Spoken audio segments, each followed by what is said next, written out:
Roh Kudus, Allah yang suci.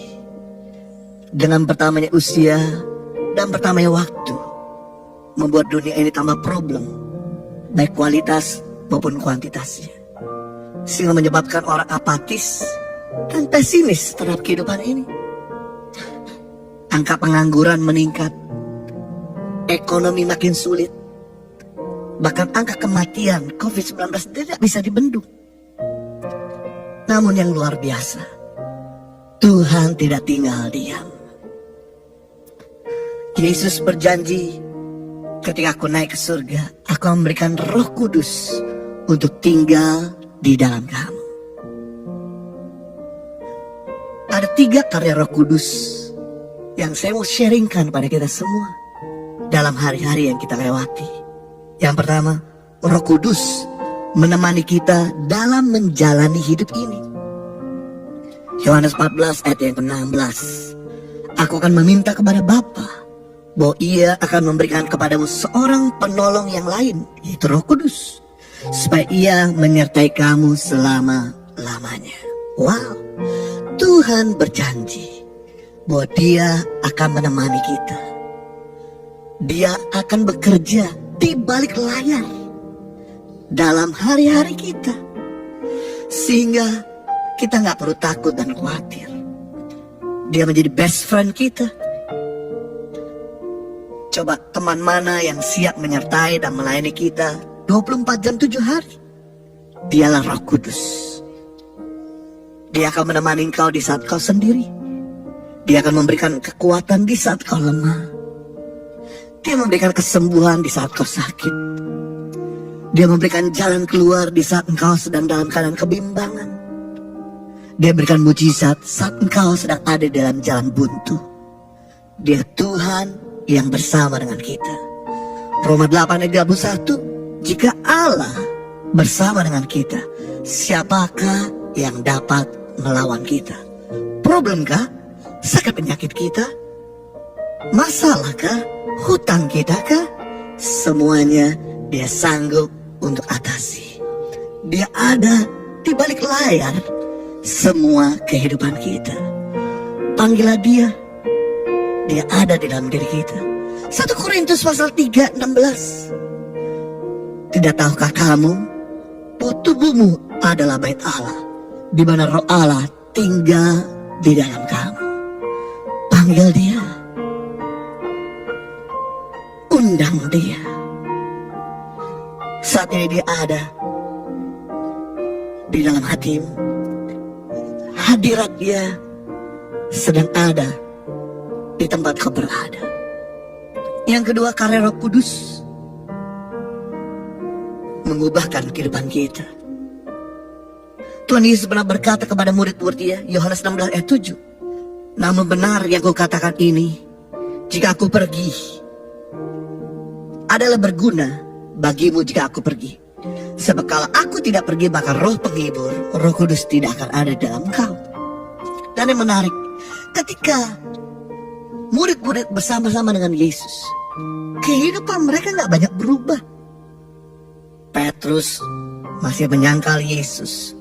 Thomas masih gak percaya Yesus hidup dan bangkit sampai dia membuktikan jarinya di tangan lubang paku Yesus. Bahkan Filipus masih juga hidupnya meragukan Tuhan. Namun Yesus berkata, adalah berguna kalau aku pergi kepada Bapa. Sebab kalau aku pergi kepada Bapa, maka Roh Penghibur, Roh Kudus akan ada dalam dirimu. Roh Kristus ada dalam dirimu. Dan apa yang terjadi ketika Roh Kudus memenuhi murid-murid?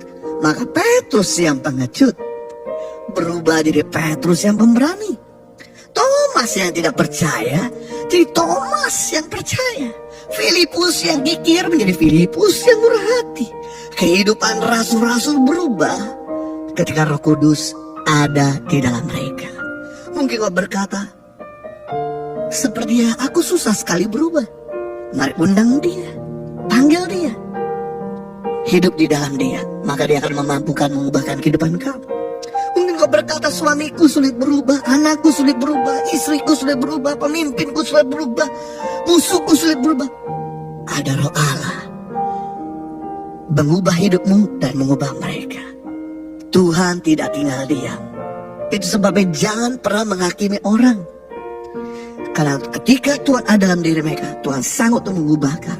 Don't judge the book by the cover. Kehidupan orang bisa bertumbuh, kehidupan orang bisa berbuah. Yang ketiga, karya Roh Kudus, yaitu menyatakan kuasa melalui hidup kita. Memang benar, kita nggak bisa lakukan apa-apa tanpa Tuhan. Tapi Tuhan tidak mau melakukan apa-apa tanpa kita. Jadi kalau Tuhan mau bekerja di muka bumi ini, dia selalu pakai manusia. Waktu Tuhan mau menyelamatkan muka bumi dari Arba, dia pakai Nabi Nuh. Waktu Tuhan mau menyelamatkan bangsa Israel dari jajahan Mesir, dia pakai Musa. Waktu Tuhan mau menyembuhkan orang yang buta melihat, tuli mendengar, orang mati bangkit, dia pakai Rasul Paulus. Dan yang luar biasa, Tuhan yang maha besar itu ada di dalam diri kita.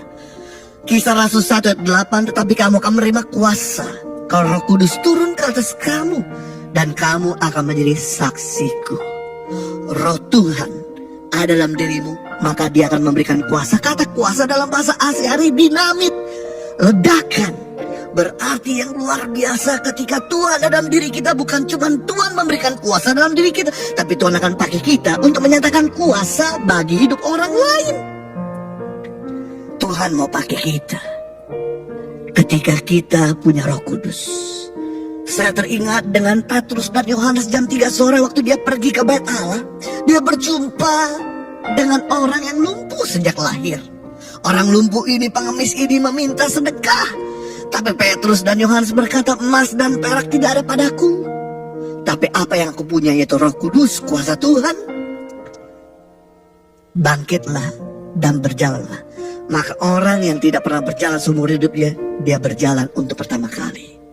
Mungkin emas dan perak tidak banyak di antara kita, tapi ketahui Roh Kudus, kuasa Tuhan berlimpah-limpah di dalam dirimu. Mungkin permata dan perhiasan tidak banyak di antara kita, tapi kemuliaan Tuhan dan kuasa Tuhan, Roh Allah yang tinggal dalam diri kita berlimpah-limpah di dalam diri kita. Mari mulai saat ini jangan lagi ragu-ragu. Kalau Tuhan bisa pakai Petrus dan Yohanes, Tuhan yang sama juga bisa pakai kita untuk menyatakan kemuliaan dan kuasanya kepada orang yang sakit. Ketika kita doakan sembuh, orang yang lemah, ketika kita kuatkan, mereka bangkit kembali. Bahkan orang yang putus pengharapan, diberi pengharapan lewat hidup kita.